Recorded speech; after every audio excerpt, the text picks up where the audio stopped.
Baik, bismillahirrahmanirrahim. Assalamualaikum warahmatullahi wabarakatuh.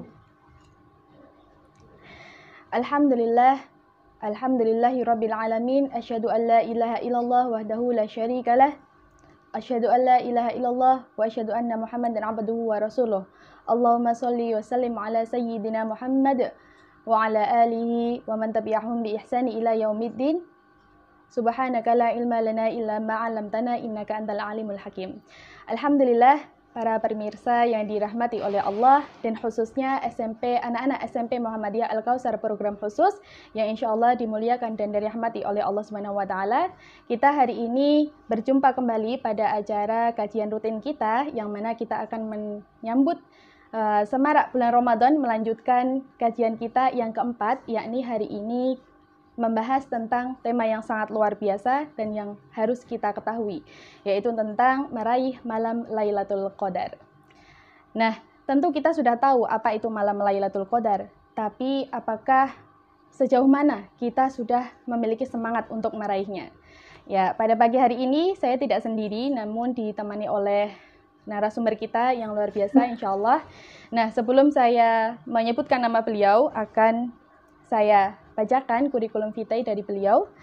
Beliau adalah dosen Fakultas Syariah IAIN Surakarta. Tempat tanggal lahir beliau adalah Gerobokan 8 April 1992 dan alamat sekarang yakni Ponpes Al-Muayyad Mangkuyu dan Solo.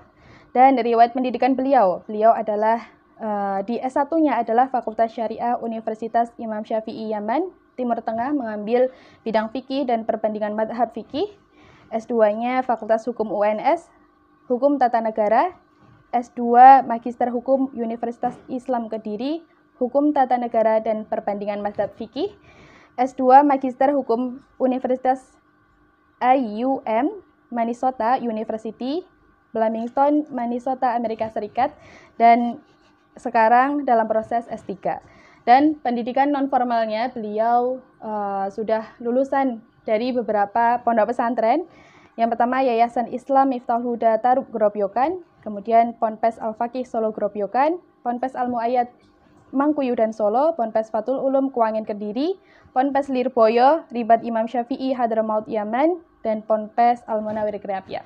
Nah, dari banyaknya kurikulum vitae dari pendidikan formal maupun non-formal beliau, nah penasaran kan?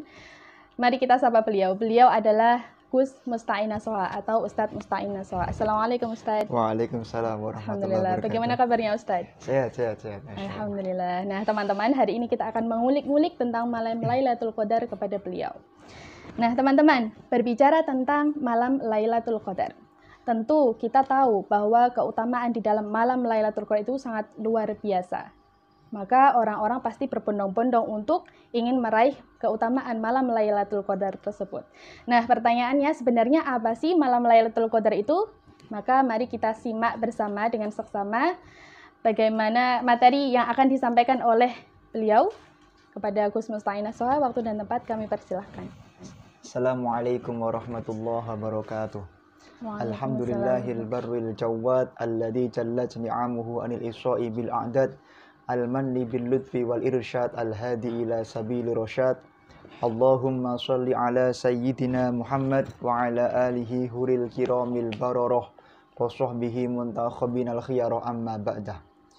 Yang kami muliakan para keluarga besar SMP Muhammadiyah Al-Kautsar, program khusus, wabil khusus kepada Ustadzah Ayundi yang kami muliakan, dan peserta pemirsa dimanapun Anda berada. Salah satu malam yang dimuliakan oleh Allah adalah malam Lailatul Qadar. Malam Lailatul Qadar ini menurut jumhur itu jatuh di bulan Ramadan. Nah, tanggalnya yang kemudian ulama berbeda pendapat. Yang jelas bulan Ramadan itu merupakan bulan yang mulia.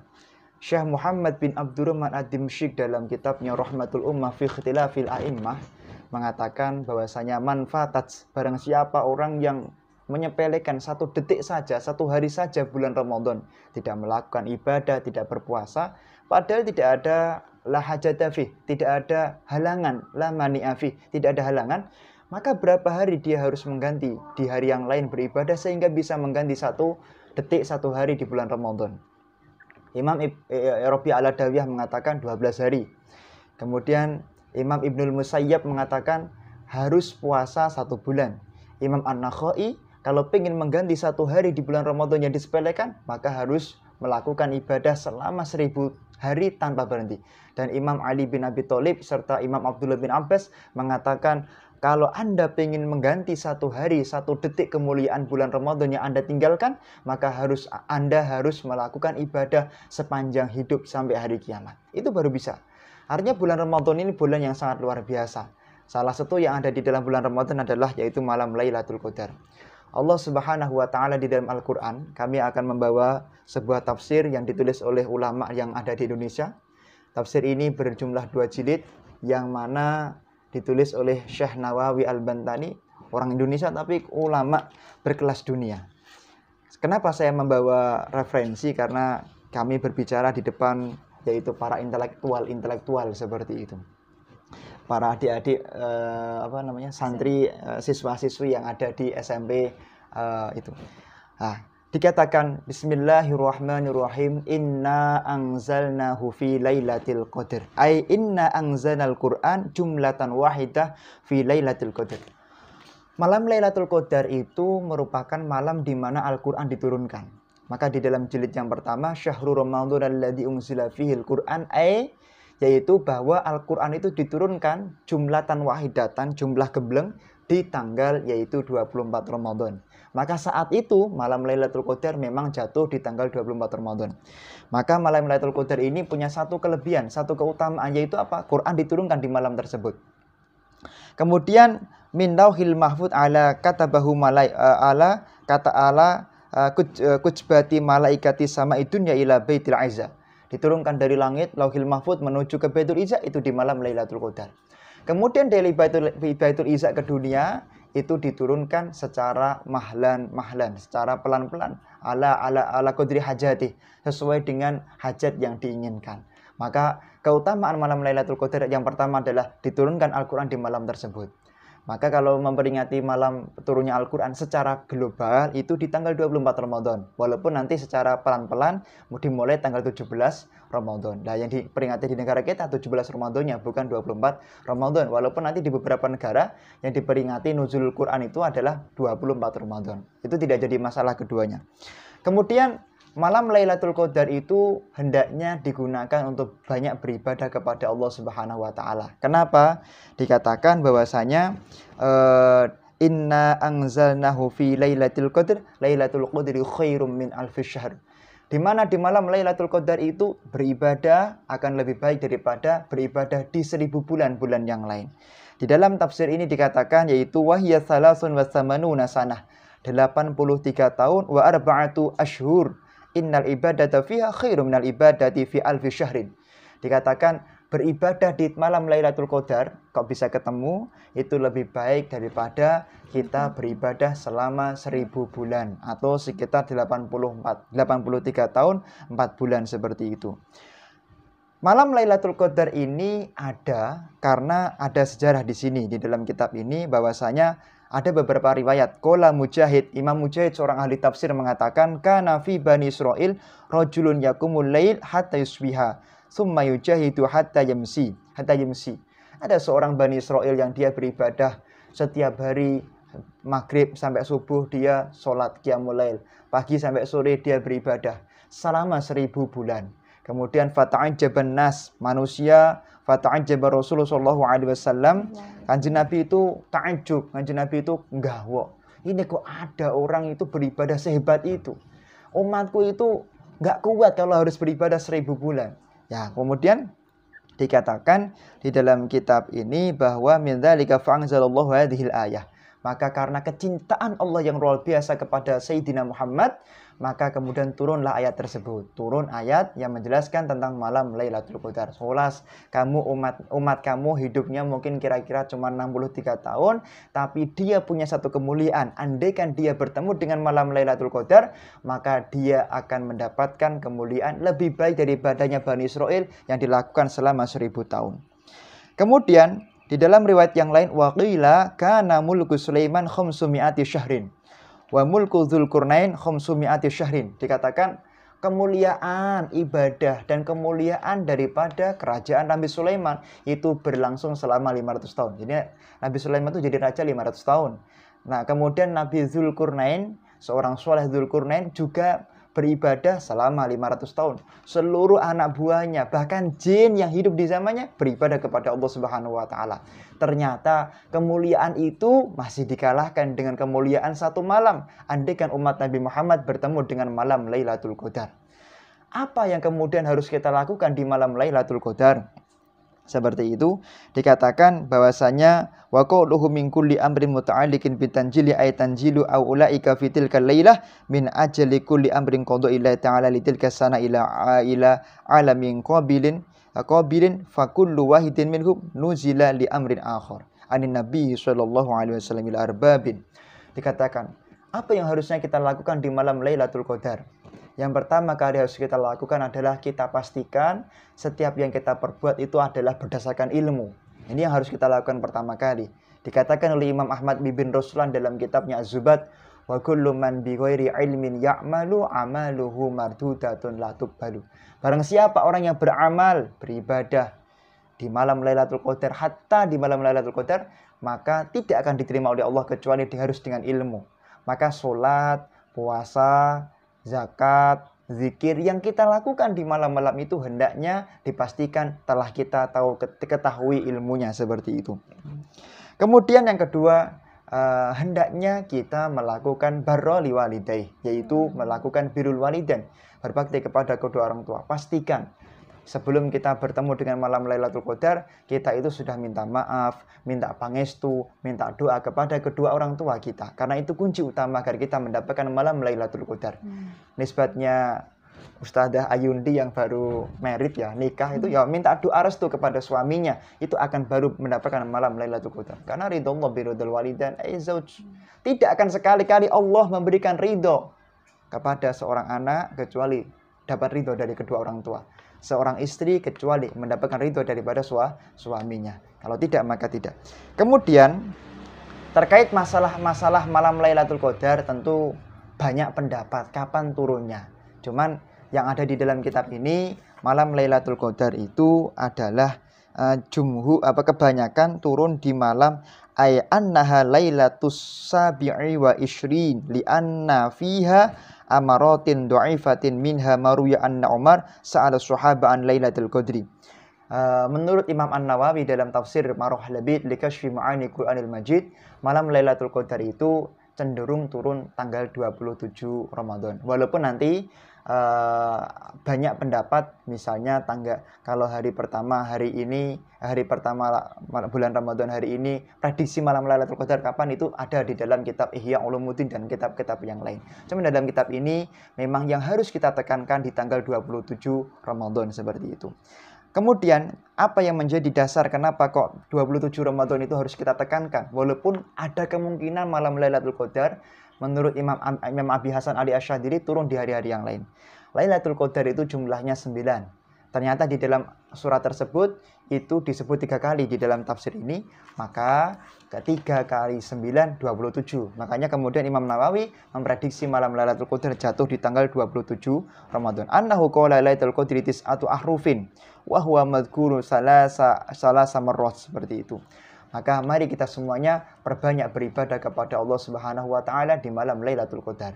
Kemudian yang terakhir daripada yang terpenting di malam Lailatul Qadar itu adalah pastikan baju yang kita pakai, makanan yang kita makan, kemudian niat yang kita lakukan adalah niat karena Allah Subhanahu wa taala. Dikisahkan pengarang kitab Manhajul Hanif yaitu Imam Abi Yazid Al-Bustami, beliau setiap hari sholat tahajudnya 100 rakaat, sholat hajatnya 100 rakaat. Pada suatu ketika beliau mau melakukan tahajud atau sholat hajat. Ini ulama yang terkenal ya, kitabnya banyak sekali. Ketika beliau baru 4 rakaat melakukan sholat, tiba-tiba Allah memberikan kesulitan, keberatan dalam tubuhnya sehingga dia tidak mampu beribadah di malam itu. Artinya kalau malam itu andaikan adalah malam Lailatul Qadar, maka dia tidak mendapatkan malam Lailatul Qadar. Di pagi hari bertanya kepada ibunya, "Ya Ummi, limadza kadza famhada?" Kenapa biasanya aku itu enteng, ringan beribadah, lah malam ini Aku mau sholat aja baru 4 rakaat itu sudah berat sekali.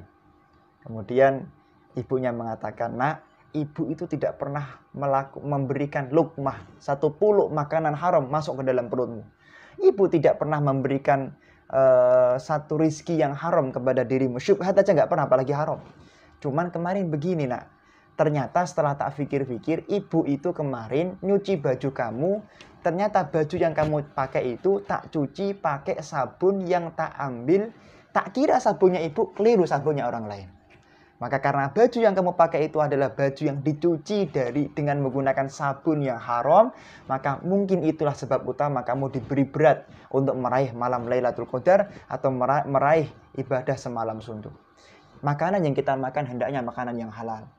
Ditulis di dalam kitab Manhajus Sawi oleh Imam Zain bin Smith bahwa ada seorang ulama besar di IAIN Surakarta, di perguruan tinggi manapun, itu dipakai rujukan kitabnya seperti Tafsir Jalalain, kemudian Tafsir Durrul Mansur 10 jilid, kemudian kitab-kitab yang lain seperti Mahalli dan lain sebagainya. Dikatakan bahwa Imam Haramain Al-Juwaini, pengarang kitab Nihayatul Matlab, Imam Haramain Al-Juwaini, pengarang kitab Nihayatul Matlab, sekali ceramah itu kadang sampai ribuan, bahkan puluhan ribu orang pakai imamah datang ke majelis beliau. Saking mulia dan alimnya beliau. Beliau adalah orang yang diberi futuh bertemu dengan malam Lailatul Qadar. Pada suatu ketika Imam Haramain Al-Juwaini ini ketika ceramah di suatu malam yang mulia, tiba-tiba beliau mengalami kabuah. Kabuah itu ngeblank, jadi nggak bisa berbicara lagi, kira-kira begitu. Ketika mengalami ngeblank atau tidak bisa berbicara lagi, fabaka bukaan syadidan, menangis. Ya Allah, kenapa kok tiba-tiba ratusan kitab yang aku hafalkan tiba-tiba hilang semuanya? Apa sebabnya? Andaikan malam ini, ya Allah, malam Lailatul Qadar, aku khawatir nggak bertemu dengan malam Lailatul Qadar.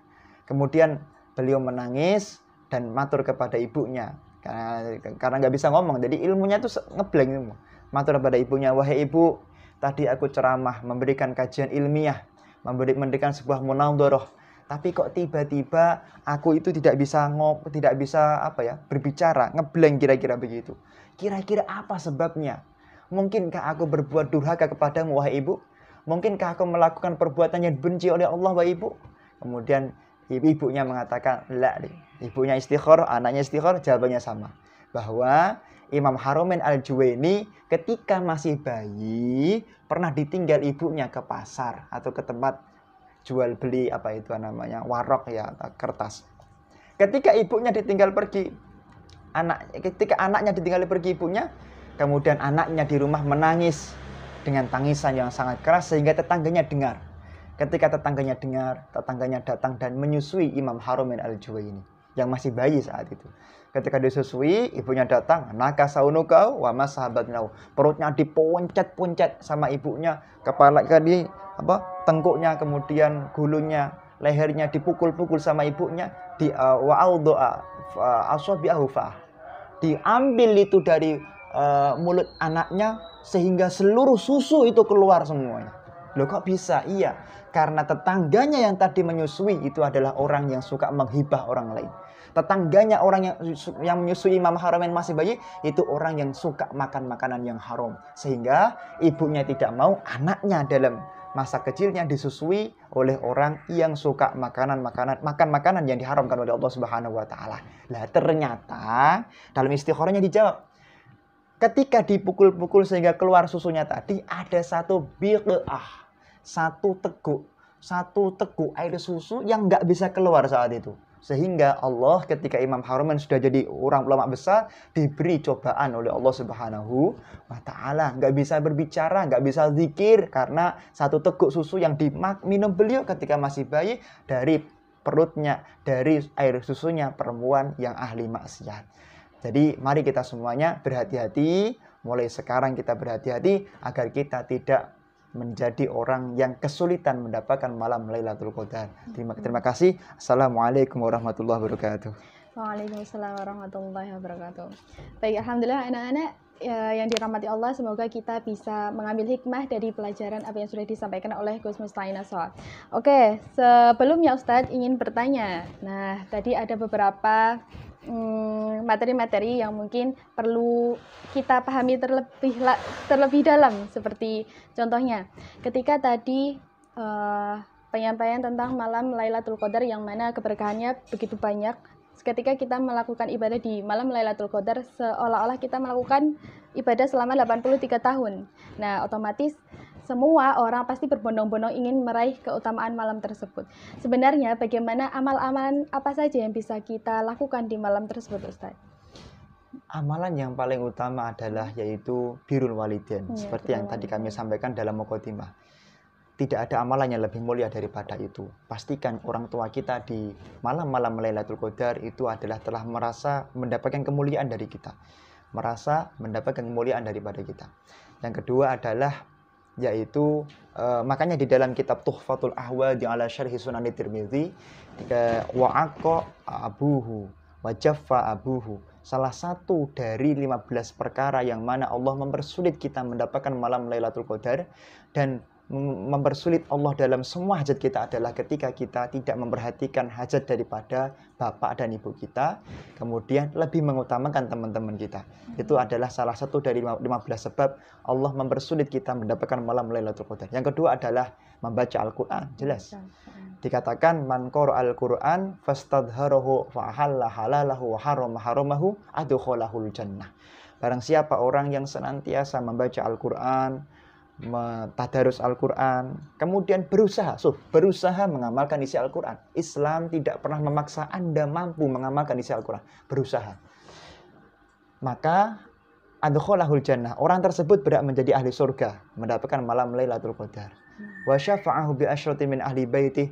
Dan orang tersebut berhak memberikan syafaat kepada 10 orang yang ada di kanan kirinya agar mereka menjadi ahli surganya Allah Subhanahu wa taala. Maka itu yang kedua. Yang ketiga dan yang terakhir, kalau kita ingin mendapatkan malam Lailatul Qadar, tidak ada kecuali kita niat. Setiap perbuatan yang kita lakukan kita niatkan untuk ibadah. Misalnya kita masak, saya niat masak untuk malam ini. Tujuannya agar siapapun yang makan bisa berbuka puasa dengan masakan saya.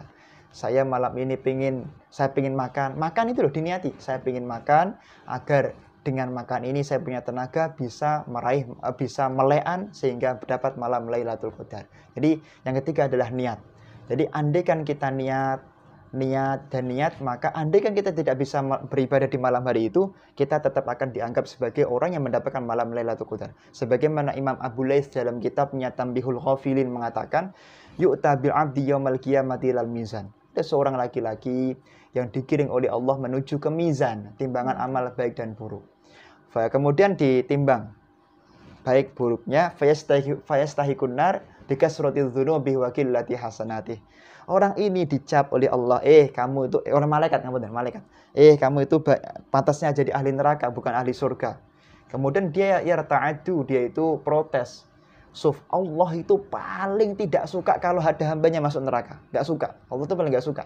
Maka dalam berbagai argumentasi ilmiah di dalam kitab-kitab akidah, maka ada kemungkinan Allah itu memasukkan orang yang harusnya masuk neraka masuk jadi ahli surga. Itu mungkin menurut ulama Ahlus Sunnah wal Jamaah al-Asy'ariyah dan Maturidiyah.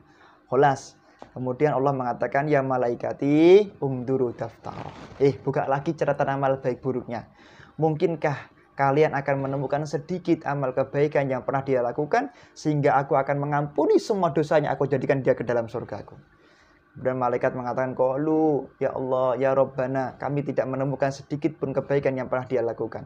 Allah mengatakan, ingdilahu syai'un minal hasanat. Aku berpendapat orang ini harusnya menjadi ahli surgaku. Orang ini harusnya menjadi orang yang masuk surga paling tinggi. Loh kok bisa ya Allah? Innahu nama. Orang ini tidur. Fastaiqadha, kemudian kelindur. Kelindur itu apa? Mengigau ya. Kelindur.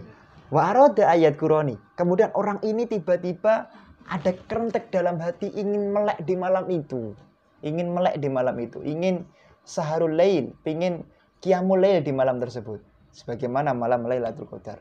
Fastaqadu wa aradayat wa khulaba alainahum. Tapi karena ngantuk sekali, karena ngantuk yang luar biasa, maka fakhulaba alainahum. Hanya dia ketiduran. Isyhadu inni qad ghafartu bidzalik. Karena orang ini dalam hidupnya pernah niat walaupun nggak jadi, ya maka aku ampuni semua dosanya, aku jadikan dia ke dalam surgaku. Ini baru niat. Makanya untuk meraih malam Lailatul Qadar, yang ketiga yang paling penting adalah niat. Kita pengen ya Allah di bulan ini mendapatkan malam Lailatul Qadar. Terima kasih. Baik, alhamdulillah itulah amalan-amalan yang bisa kita raih untuk mendapatkan malam Lailatul Qadar, mulai dari birrul walidain, mulai dari meniatkan semua kegiatan kita karena Allah, dan juga selalu membaca Al-Quran setiap malam. Dan ini Ustadz, bagaimana supaya anak-anak ini bisa nikmat dalam menjalankan ibadahnya. Jadi di masa-masa pandemi mereka kan pembelajaran daring, otomatis pelajar punya banyak kegiatan juga. Bagaimana supaya mereka itu tidak mengeluh, apalagi di bulan Ramadan banyak-banyak, supaya mereka semangat melakukan ibadah agar terasa nikmat dan juga bisa terasa ringan, begitu Ustadz. Ada 3 kunci utama di dalam tafsir At-Tabari. Maaf, ya bukan 3 kunci utama, 4 kunci utama. Di dalam tafsir At-Tabari, di sana ada penggoda-penggoda manusia yang disebut iblis ya mestinya. Yang paling sakti dan paling sukses lah. Yang pertama adalah iblis dasim, iblis zalambur, iblis sabur, iblis a'war. Ini adalah 4 iblis yang paling sukses. Mereka menggoda yang pertama, kalau ada orang itu pergi ke mall, maka mereka akan diberi semangat luar biasa. Jadi orang kalau pergi ke mall, buka-buka Shopee ya, buka-buka Tokopedia, itu nikmatnya luar biasa. Gini Pak Badan. Kenapa? Karena ada iblis yang memang tupoksinya masalah itu, tugasnya masalah itu. Ada di dalam tafsir At-Tabari ada. Yang kedua yaitu membaca sesuatu yang bukan yang kedua dasim. Jadi dia itu ingin menuju satu tempat, satu tujuan, tapi digoda di tengah jalan oleh iblis tersebut. Kenapa? Karena iblis ini adalah ingin orang itu tidak fokus. Nah ini nanti yang kedua yang akan mengganggu iblis tersebut. Yang ketiga adalah iblis a'war. Iblis a'war ini menggoda orang-orang yang masih muda untuk mudah jatuh cinta kepada laki-laki lain atau perempuan. Jadi seperti itu. Jadi jatuh cinta itu kenapa kok nikmat? Karena ada iblisnya namanya a'war. Dan katanya Sayyidina Umar ini iblis yang paling paling licik lah, paling sukses untuk menyesatkan setiap umat Nabi Muhammad. Maka di dalam tafsir Asy-Sya'rawi, tafsir Mutawali Asy-Sya'rawi dikatakan bahwa iblis tersebut atau zina itu sudah dilarang sebelum zina. Kenapa? Karena memang dosa, karena bahaya yang dilakukan sebelumnya. Makanya pacaran diharamkan. Kenapa? Pacaran itu adalah muqaddimatuz zina. Yang keempat adalah yaitu iblis yang tugasnya menggoda kita untuk membicarakan kejelekan orang lain. Itu ada ashabul akhbar namanya. Hanya kalau nge-share info-info itu nikmatnya luar biasa. Kenapa? Ada iblis yang tupoksinya tangan kita tuh dipijeti biar nikmat, biar enteng gitu. Daripada baca Quran itu lebih enteng megang HP. Anak iblisnya. Bagaimana solusinya agar kita terhindar dari 4 iblis tadi? Dikatakan di dalam kitab itu, hendaknya setiap melakukan apapun membaca la ilaha illallah wahdahu la syarikalah lahul mulku wa lahul hamdu yuhyi wa yumitu wa huwa ala kulli syai'in qadir. Ini doanya agar tidak diberi malas beribadah di bulan Ramadan. Saya ingin berbicara itu. Yang kedua, agar dimudahkan dalam beribadah, dilancarkan dalam beribadah, maka kedua orang tua harus benar-benar ridho kepada anaknya. Aku ridho anakku beribadah di bulan Ramadan. Makanya orang Jawa itu ada tradisi sadranan. Sodrun itu dada. Kenapa sadranan? Nyambung ke dada dengan dada, anak dengan orang tua. Orang tuanya telah meninggal, diziarahi, yang masih hidup disuwani. Kenapa? Agar orang kita dapat ridho dari orang tua. Kalau orang tua ridho, kholas anak mudah. Sebagaimana Syekh Abdul Karim Al-Qushairi dalam kitabnya Risalah Al-Qushairiyah tentang kisahnya Juraij ibn Rabah, bahwa beliau saat itu pernah diberi sulit beribadah oleh Allah. Kenapa? Sulit diberi belajar oleh Allah, murojaah tadarus. Kenapa? Karena saat itu pernah beliau itu nggak mendapatkan ridho daripada ibunya. Makanya orang tua harus ridho kepada anaknya agar anaknya mudah dalam belajar dan lain sebagainya. Yang ketiga, agar diberi semangat tetap semangat di dalam belajar. Tentu bulan Ramadan ini adalah bulan yang mana di dalam Al-Quran telah dikatakan ya ayyuhalladzina amanu. Kalimatnya amanu, bukan ya ayyuhan nas. Beda. Ulama ahli tafsir dalam ulum tafsirnya menjelaskan bahwa alladzina amanu beda sama ya ayuhan nas. Kalau alladzina amanu berarti apa? Kalau Anda ingin sukses, Anda ingin diberi semangat oleh Allah, Anda ingin diberi khilqah insaniyah yang bagus oleh Allah, maka setelah kalimat amanu harus kamu lakukan. Apa yang dilakukan? Kutiba alaikumussyam, yaitu kita berpuasa kepada Allah Subhanahu wa taala. Artinya apa? Kalau kita ingin dimudahkan dalam semua urusan di bulan Ramadan, ngajinya mudah, tarawihnya mudah, ibadah yang lain mudah, maka puasanya ini yang paling penting. Niatkan puasa karena Allah Subhanahu wa taala. Makan, minum semuanya niatkan karena Allah Subhanahu wa taala. Kalau kita melihat para ulama itu kalau pengen sukses puasa. Kenapa? Puasa ini satu-satunya ibadah yang mana pahalanya nggak ada yang tahu. Makanya kalau ada yang bertanya kepada Al-Faqir, itu ada hadis yang tersebar, puasa Rajab pahalanya begini, Sya'ban begini, kemudian apa? Pahala tarawih begini, yang itu setiap hari itu. Bagaimana pendapat antum? Saya jawab, itu hanya prediksi karena urusan puasa itu pahalanya yang tahu hanya Allah Subhanahu wa taala. Wa ana ajazibih. Maka kalau ada orang mengatakan orang yang melakukan tarawih di tanggal 1 Ramadan semua dosanya diampuni kayaumi waladat sumu, itu prediksi saja. Allah memberikan lebih daripada itu. Andaikan di-share ya dalam rangka penyemangat, tapi bukan landasan hadis yang sahih sebagai dasar tentang keutamaan berpuasa di bulan Ramadan. Artinya apa? Mari kita semuanya puasanya benar-benar niat lillahi ta'ala. Maka semua yang lain akan dimudahkan oleh Allah Subhanahu wa taala. Gitu. Baik, sudah jelas sekali ya anak-anak bagaimana supaya kita bisa meraih malam Lailatul Qadar beribadah. Kalau waktunya tadi sudah dijelaskan oleh Ustadz Musta'ina Soha, memang bisa diprediksi. Entah kalau semisal hari Senin masuk awal Ramadan, mungkin bisa tanggal 21 Ramadan atau 27 Ramadan dan lain sebagainya. Nah, selain itu, mari kita entah berapapun prediksi waktu itu, malam Lailatul Qadar entah jatuhnya kapan, paling tidak kita harus selalu memperbanyak ibadah di bulan Ramadan ya Ustadz. Apalagi malam terakhir di bulan Ramadan, malam-malam terakhir 10 hari terakhir di bulan Ramadan. Nah, begitu anak-anak, semoga kita selalu istiqomah dalam menjalankan ibadah puasa di bulan Ramadan. Baik Ustadz, untuk terakhir mungkin bisa memberikan closing statement untuk anak-anak di rumah atau solusi-solusi atau tips-tips bagaimana Ustadz sekaligus menutup acara kita pada pagi hari ini, atau bisa juga ditutup dengan doa Ustadz. Tadi kamu nggak tanya tentang prediksi malam Lailatul Qadar itu ya, menurut para ulama. Boleh Ustadz, mungkin bisa ditambahkan. Saya tulis Ustadz. ya. Saya nih sudah memfoto ini kitab I'anatut Thalibin karya Imam Syekh Muhammad Syato di juz 2 halaman 257. Qala Al-Ghazali, Imam Al-Ghazali itu dalam hidupnya tidak pernah tidak bertemu malam Lailatul Qadar. Setiap tahun bertemu dengan malam Lailatul Qadar. Wa ghairu innaha tu'lamu fihi bil yaumil awwal min asy-syahri. Fa in kana awwaluhu yaumal ahad. Andaikan tanggal 1 Ramadan itu jatuh di hari Minggu atau hari Rabu, fahiya lailatul tis'in wa ishrin. Malam Lailatul Qadar biasanya jatuh tanggal 29 Ramadan. Au yaumul itsnain fahiya lailatul ihda wa ishrin. Kalau tanggal 1 Ramadan jatuh pada tanggal 21 hari Rabu Senin, maka jatuhnya Lailatul Qadar rata-rata tanggal 21 Ramadan. Andaikan malam Lailatul Qadar itu jatuh, andaikan tanggal 1 Ramadan dimulai hari Selasa atau hari Jumat, maka fahiya lailatul sab'in wa ishrin. Maka malam Lailatul Qadar biasanya jatuh di malam 27 Ramadan. Jadi seperti yang tadi di dalam kitab Tafsir Marah Labid seperti itu. Awil Khamis Lailatul Khamsin wa ishrin.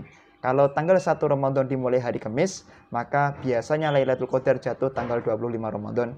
Dan hari Sabtu, andaikan tanggal 1 Ramadannya, maka biasanya malam Lailatul Qadar jatuh di tanggal 23 Ramadan. Artinya kalau kita mengikuti pendapat Imam Ghazali di dalam kitab ini dan kitab kitab Marah Labid, Tafsir Nawawi, Tafsir Munir, maka malam Lailatul Qadar tahun ini kemungkinan besar jatuh pada tanggal 27 Ramadan. Walaupun begitu, para ulama madzhabul arba itu berpendapat bahwa kalau bisa kita tidak memfokuskan pada satu tanggal, tapi fokus beribadah, memperbanyak ibadah mulai 1 Ramadan sampai 30 Ramadan. Adik-adik yang saya muliakan dan calon ulama-ulama, calon pemimpin bangsa yang dimuliakan oleh Allah Subhanahu wa taala. Agar kita menjadi orang yang mulia dunia dan akhirat, maka Jadilah orang yang setiap melakukan apapun, niatnya adalah menyenangkan orang tua dan guru-guru kita. Ketika orang tua dan guru-guru kita itu senang dengan kita, maka semua yang kita lakukan akan diridhoi oleh Allah Subhanahu wa Ta'ala. Itu sangat penting kita lakukan. Sebagaimana di dalam tafsir ini, tapi jilid 1 dikatakan bahwa salah satu daripada kemuliaan itu akan kita dapatkan ketika 3 komponen meridhoi kita. Guru kita, orang tua kandung kita, dan mertua kita. Kalau sudah meridhoi, semua urusan kita akan dimudahkan oleh Allah Subhanahu wa Ta'ala. Yang kedua, lakukan apapun dengan ilmu. Anda sholat harus tahu ilmunya, artinya tahu dalilnya, nyari dalilnya. Anda zakat, tahu dalilnya. Anda puasa, tahu dalilnya. Anda haji, tahu dalilnya. Biasakan setiap melakukan apapun itu mengetahui dalilnya, karena itulah yang dilakukan dan disampaikan oleh Nabi Muhammad SAW. Akan tetapi dalil yang Anda pakai harus berguru kepada ulama. Ini yang harus kita lakukan agar kita menjadi orang yang sukses dunia dan akhirat. Bisa melalui setiap ibadah kita diterima oleh Allah Subhanahu wa Ta'ala. Jangan sampai membaca Al-Quran, membaca hadis, kemudian dibaca, dipahami sendiri. Jangan. Tapi gunakan ilmu tafsir, gunakan syarah hadis. Sebagaimana Kanjeng Nabi Muhammad SAW telah berkata, Man qala bil Qur'ani bi ra'yih fa in asaba fa akhta'a. Di dalam riwayat yang lain, famak atahu ila famak wa hunan nar falyatabawwa maq'adahu minan nar. Barang siapa membaca Al-Qur'an, membaca hadis juga mestinya ditafsiri, dijelaskan sendiri, dipahami sendiri, sedangkan dia bukan seorang ahli tafsir, bukan seorang ahli hadis, bukan seorang mufassirin, muhaddisin, maka andaikan benar tetap salah di mata Allah Subhanahu wa Ta'ala. Andaikan salah, maka tempatnya di nerakanya Allah Subhanahu wa Ta'ala. Maka setiap apapun yang adik-adik lakukan harus berguru dan tahu ilmunya. Jangan belajar dari internet, jangan belajar dari majalah, tapi belajarlah dari seorang ulama yang bersambung gurunya, sanadnya kepada Rasulullah SAW. Sebagaimana Imam Abdullah bin Mubarak mengatakan, al-isnad minad din, walaulal isnad laqala man syaa man syaa. Bersanad dalam berilmu adalah salah satu syarat orang beragama. Barang siapa orang yang tidak bersanad ilmunya, tidak berguru kepada guru yang jelas sanadnya kepada Rasulullah, maka dia akan berbicara sesuai nafsunya sendiri, bukan atas ridho Allah Subhanahu wa Ta'ala. Terima kasih ala hadhihi niyah wa likulli niyatin sholihah wa ala ma nawa salafuna sholih bi barakati hadal majlisil mubarak, bi barakati hadal majlisil mubarak. Ishfi abi Munassir Nur Nasuha washfi ummi Sri Kyarti Nur Sa'ad. Allahumma shfihi ma anta syafi la shifaan la shifauka shifa la yughadiru ba'dahu saqama wa aladma ala hadhihi ni'a wa likulli niyatin sholihah wa ala man wasalafuna sholih. Al-Fatihah.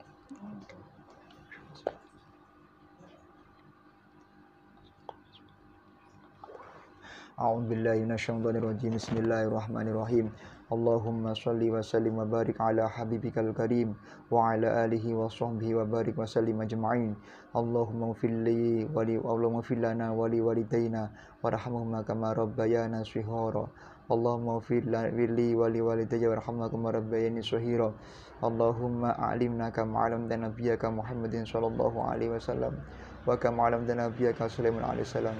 Rabbana hab lana min azwajina wa dhurriyyatina qurrata a'yun waj'alna lil muttaqina imama.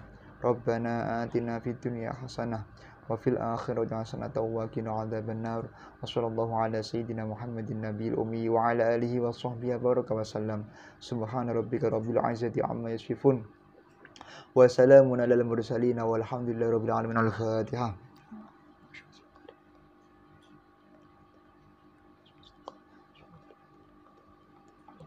Sekian, assalamualaikum warahmatullahi wabarakatuh. Waalaikumsalam warahmatullahi wabarakatuh.